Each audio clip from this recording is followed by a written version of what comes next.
Le dimanche, le détective William arrive sur une scène de crime et rencontre le détective David, qui vient d'être muté. Le corps appartient à un homme abattu. Les voisins l'ont entendu se disputer avec sa femme pendant 2 heures, donc la police pense à un crime passionnel. En partant, William révèle qu'il prendra bientôt sa retraite et se demande pourquoi David a tant insisté pour être affecté à son unité peu attrayante. David répond qu'il veut simplement faire du bien, et William lui rappelle que pendant encore 7 jours, c'est lui qui est en charge. Le lundi matin, David se réveille aux côtés de sa femme Tracy, qui s'agace quand le téléphone sonne. David est appelé sur une autre scène de crime où il retrouve William. Quand David doute que la victime soit vraiment morte, le policier qui a trouvé le corps se fâche et William gronde David pour son ton condescendant. Les détectives fouillent la maison et trouvent des cafards partout. La victime est morte à table, le visage dans une assiette de spaghettis, les mains et les pieds liés, avec un seau de vomi dessous. David fait des commentaires stupides, alors William l'envoie parler aux voisins. Plus tard en voiture, David rappelle qu'il a déjà une carrière au service des homicides et ne devrait pas faire les tâches ingrates. À la morgue, il faut 4 personnes pour déplacer le corps énorme de la victime. Le médecin explique que l'homme a mangé jusqu'à une hémorragie interne, avec aussi des contusions à la tête, mais sans pouvoir préciser. William émet l'hypothèse que l'homme avait une arme pressée contre l'arrière de la tête. Ensuite, William va au commissariat et partage les détails avec le capitaine. Après 12 heures de repas, le meurtrier a donné un coup de pied à l'homme, provoquant l'explosion de ses organes internes. C'est beaucoup de travail pour tuer quelqu'un, donc William pense que le criminel donne du sens à son acte et pourrait être un tueur en série. William demande à être muté car il ne veut pas que sa dernière affaire soit une folle. Il souligne aussi que c'est trop tôt pour David, qui s'énerve et se sent offensé. Le capitaine refuse de muter William mais confie une autre affaire à David. Le mardi, un avocat de la défense est retrouvé assassiné. Alors que le procureur tente de calmer la presse, David arrive sur la scène de crime. Une grande tache de sang sur le tapis écrit le mot « cupidité » et le sang a aussi servi à dessiner des lunettes sur la photo d'une femme. Au commissariat, le capitaine informe William de l'avocat mort et lui donne une bouteille remplie de petits morceaux de plastique trouvés dans le ventre du grand homme, apparemment ingérés. William retourne sur la scène, ouvre le frigo et découvre d'étranges trous au sol. Les morceaux de plastique correspondent aux trous, alors William remet le frigo en place et derrière, il trouve le mot « gourmandise » écrit en Grèce sur le mur, ainsi qu'un mot avec une citation de Paradise Lost signifiant que cela vient juste de commencer. William ramène tout au poste et théorise que le tueur en série commet les 7 péchés capitaux. Le gros homme représente la gourmandise, l'avocat la cupidité, donc il y aura un meurtre par jour jusqu'à la fin de la semaine. William quitte le poste en disant que David peut prendre toute l'affaire. Le soir, William va à la bibliothèque étudier des classiques comme The Canterbury Tales et The Divine Comedy. Il photocopie plusieurs pages et prépare une liste de lecture qu'il laisse dans une enveloppe sur le bureau de David. Pendant ce temps, David étudie les détails des 2 scènes de crime. Le mercredi, David est trop frustré par le choix difficile des livres de William, alors un officier lui apporte la version résumée. Plus tard au poste, David découvre qu'il doit partager un bureau avec William. Quand Tracy appelle, elle oblige David à passer le téléphone à William pour l'inviter à dîner. Ce soir-là, William rend visite au jeune couple et rit quand la maison entière tremble à cause du train qui passe. Après le dîner, ils discutent de l'affaire. David pense que le tueur est entré vendredi et a pu torturer l'avocat tout le week-end. La victime a dû couper une livre de chair avec un couteau et la peser. Une note avec une citation de The Merchant of Venice a aussi été retrouvée. La chair venait de l'estomac de l'avocat, qui est mort de saignement. William se demande si le tueur prêche. David lui montre la photo avec les lunettes de sang. Cette femme est la femme de Gould, déjà envoyée dans une maison sécurisée. William, perplexe, conclut qu'elle a raté quelque chose qu'elle devrait voir.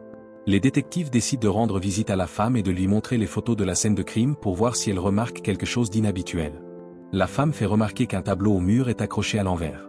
Le duo se précipite sur la scène de crime et décroche le tableau du mur, mais se frustre car il n'y a rien derrière. William utilise alors un pinceau sur le mur et découvre des empreintes digitales.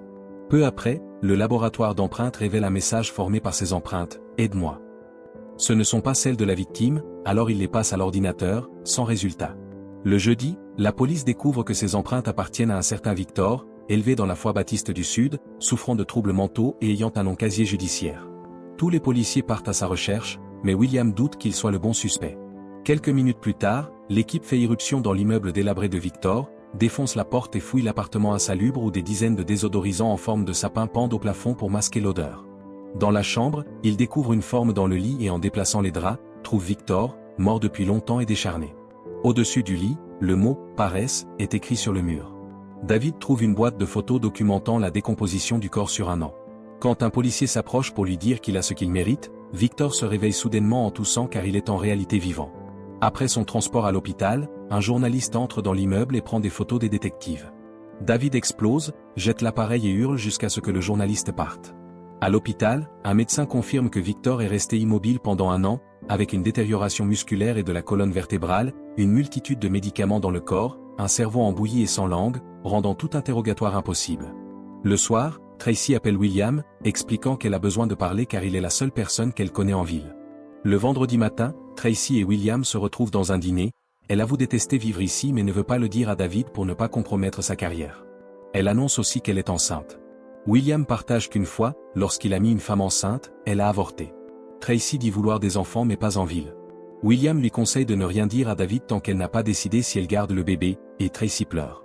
Ensuite, William travaille et analyse les indices avec David, qui pense que le tueur est fou, alors que William croit que c'est quelqu'un de méthodique.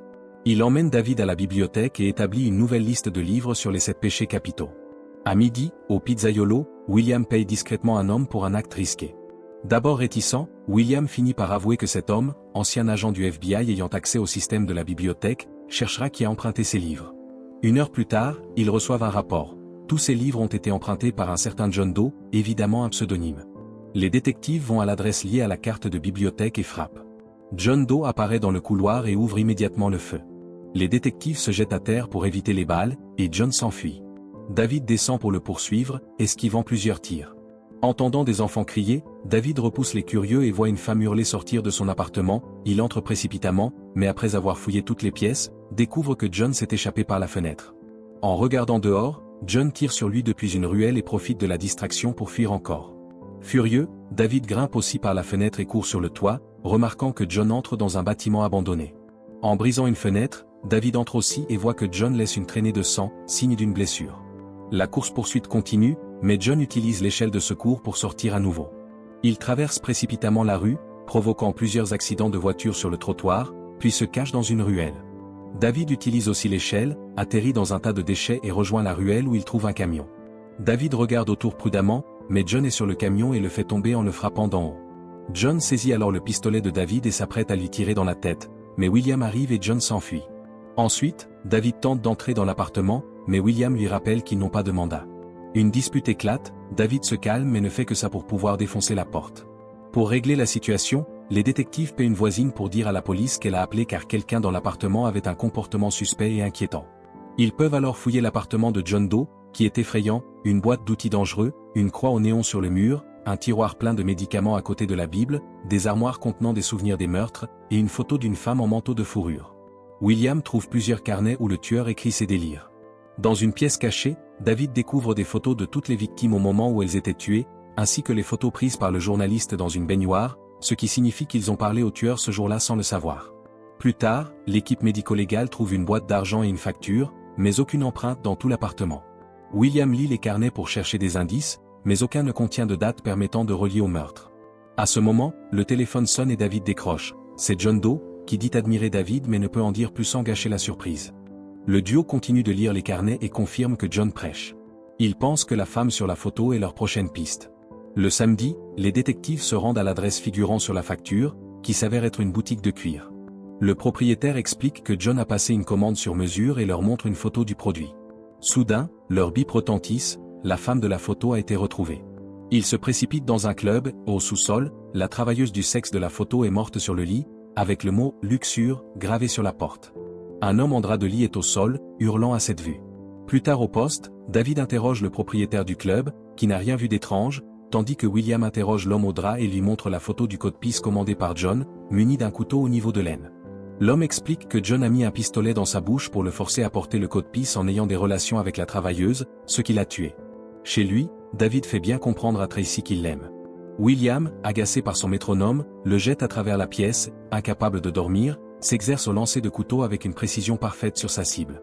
Le dimanche, le 911 reçoit un appel de John qui dit avoir encore frappé. Les policiers trouvent une femme morte au lit, avec le mot « orgueil » peint en sang sur le mur. Une bouteille de sédatif et un téléphone ont été collés à ses mains. Il semble que John lui ait tranché le visage pour couper son nez, puis les bander avant de lui laisser le choix, appeler à l'aide et vivre défiguré, ou prendre les sédatifs pour mourir. L'orgueil de la femme l'a poussé à choisir les sédatifs.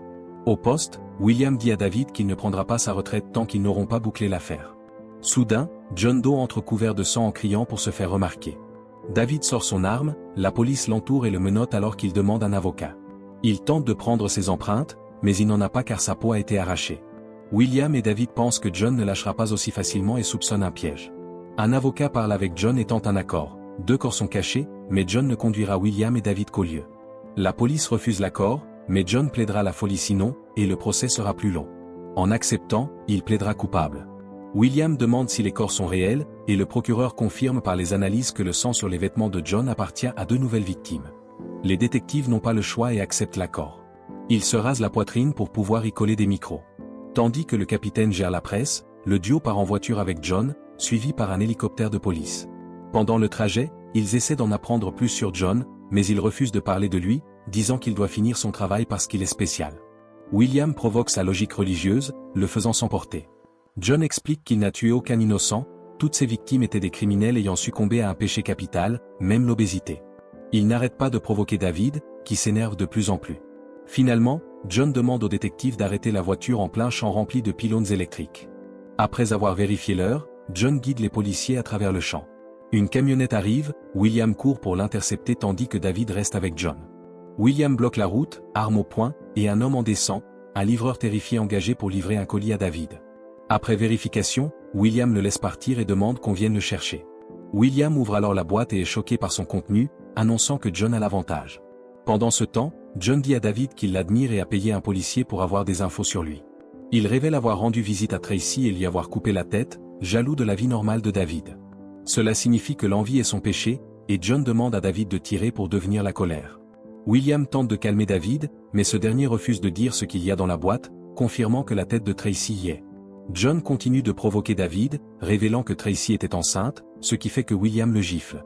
L'annonce du bébé est la goutte d'eau qui fait craquer David. Il tire une balle dans la tête de John, puis 5 autres dans son corps. Le soir, David est emmené par la police pour son crime, et William quitte enfin la police.